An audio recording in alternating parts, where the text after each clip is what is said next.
Sapna ma'am, you have to unmute.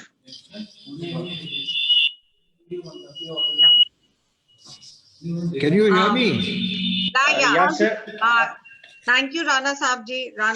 So now we have with us Dr. Sumer Singh. Dr. Sumer Singh genuinely needs no introduction whatsoever, so I will try to be brief. He's an alumnus of the Doon School and Stephens College. He has taught at the Doon School and also in the UK at United World College of the Atlantic, as well as Gordon Stone, which is famous as the alma mater of Prince Philip and Prince Charles. He received an honorary doctorate of literature in education from De Montfort University in the UK.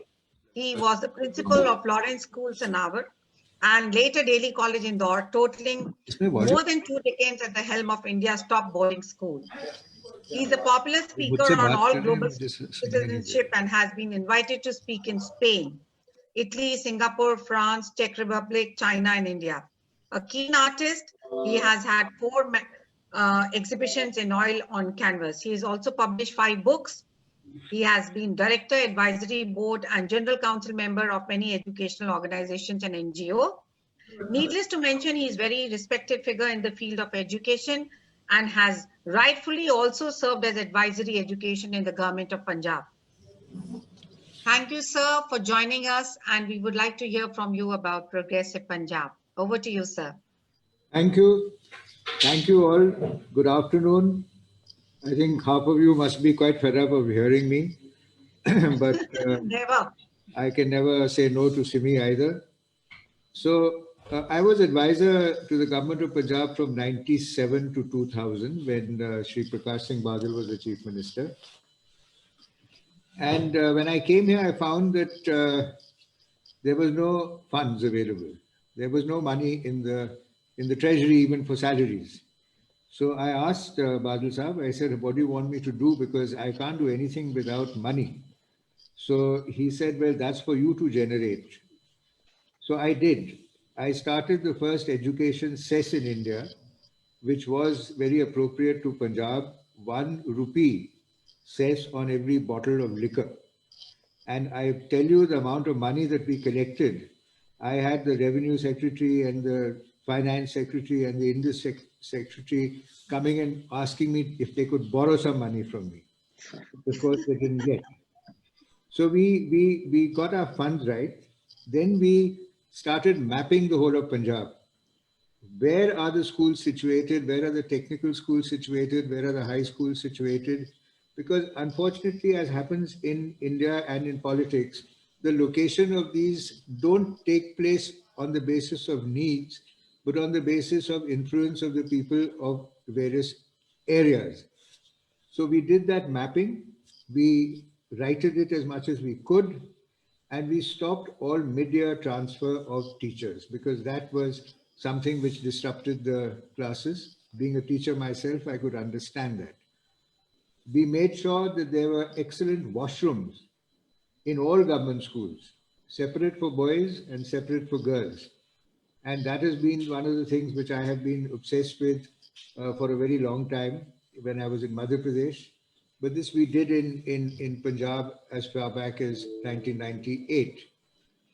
Then we started the first public-private relations between schools to provide education in the villages. So panchayats would give land in a grant to someone whom we had assessed as being worth inviting to Punjab to set up schools.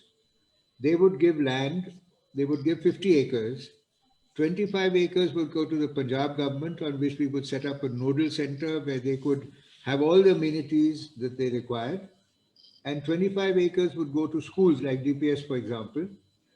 Applications came in from as far as XLRI. And then 20% of the students in those schools were guaranteed free ships from those villages. So if a school had 4,000 kids, that means you had 800 kids coming free from the village or the surrounding villages. And that was much more than the number of students who could apply. So this was something that was an initiative which worked quite well. I also stopped the need for change of land use. In fact, to the surprise of my chief minister, I also stopped inspections for approval of a school to start uh, because I found there was no merit in it. It was just a matter of money changing hands and nothing else. And I said, let the market forces determine which schools are good, which schools need to survive. The next problem we had, which I think almost all states have, is teacher absenteeism. There were 40% teachers absent at any given time.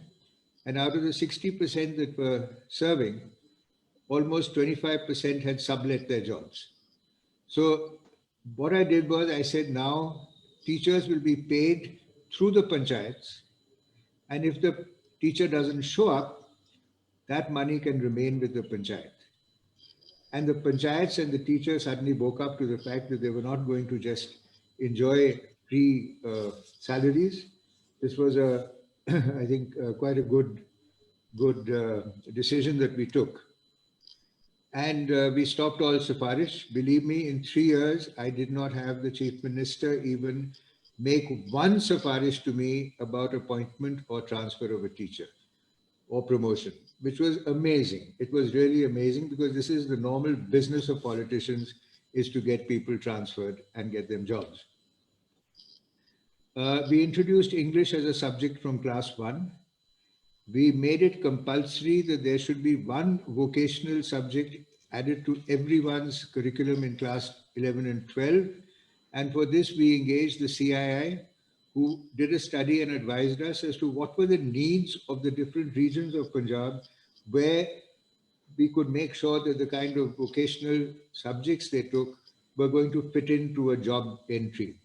And if they were really not interested in doing any other job, then they could take music or dance or art as their vocational subject and go into that line. Internships we started, which was quite novel in those days. It was CII, Sunil Munjal and all who helped me generate internships. And as far as the government of India was concerned, we made them 2 important recommendations. One was to allow cross-stream subject choices. This was a long time ago, and to have a common entrance test for universities. So I'm glad that these 2 things have now come into the new education policy. To come to today, because I don't want to make this too long, but to come to today in Punjab, one is that you must understand there is a great deal of emphasis on sport. Not only is a Punjabi generally healthy and good at sport, but it is the one thing which can turn him away from the cross-border the drug menace that has come from across the border into Punjab.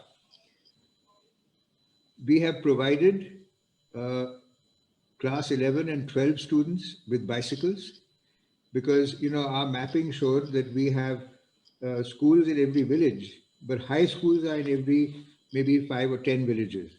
So especially for the girls, but cycles were given to everyone. To go to high school every day, we provided bicycles on which we spent 1.38 lakhs. And then we spent money on 1.74 lakhs students who received smartphones. We have so far given smartphones to class 12 because, we really didn't know how to take care of the whole problem. So we said, let's start with 12 and we'll come right down to 6 eventually so that everyone has a smartphone. And almost 90% plus of the students have been from rural areas who have received this. As soon as the pandemic came in, the Punjab government was quick to start lessons on WhatsApp and YouTube. And we realized it's not going to work. WhatsApp and YouTube is just not going to work. So from May onwards, May 2020 onwards, for all classes, we are running the curriculum on Doordarshan Punjab. And this has really helped. this has really helped. And anyway, schools are open now, so we are over that for the moment, but we never know when the next pandemic is going to hit us.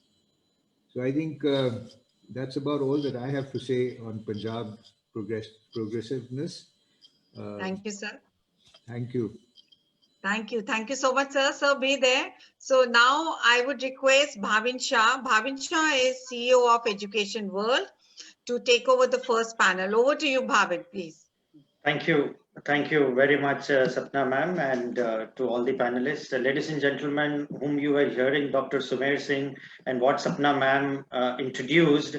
By the way, he's speaking as also as education salad and now hands-on agriculturist, which are the two new feathers that sir wears, and whatever his experience that he spoke reflects the legendary work not only he has done for education, but also now he's going in for the country. So thank you very much, sir, and be with me for the panel that I'm going to start on a very important topic.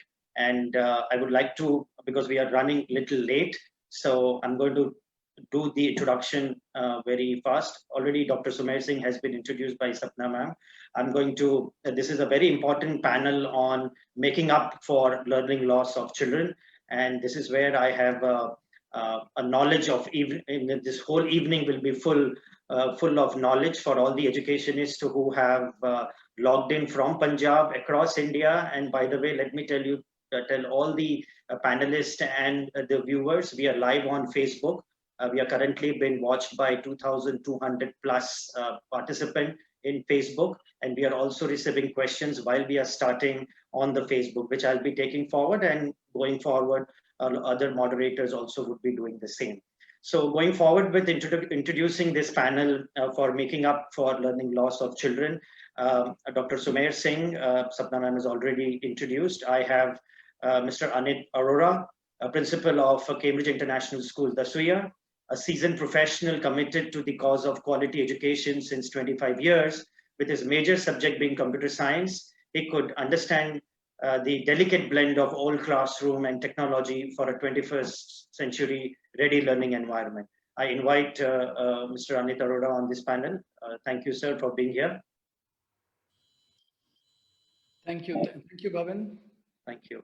Our next panelist, eminent panelist, is Ms. Paramjeet Kaur Dhillon, Principal, Kamala Nehru Public School, Punjab, Microsoft Innovative Educator, Trainer, and Fellow, presently the chair of SDG Edu Chaupal, education wing of SDG Chaupal, which is dedicated to support the national and state governments and institutions on advocacy and community engagement for SDG implementation in India.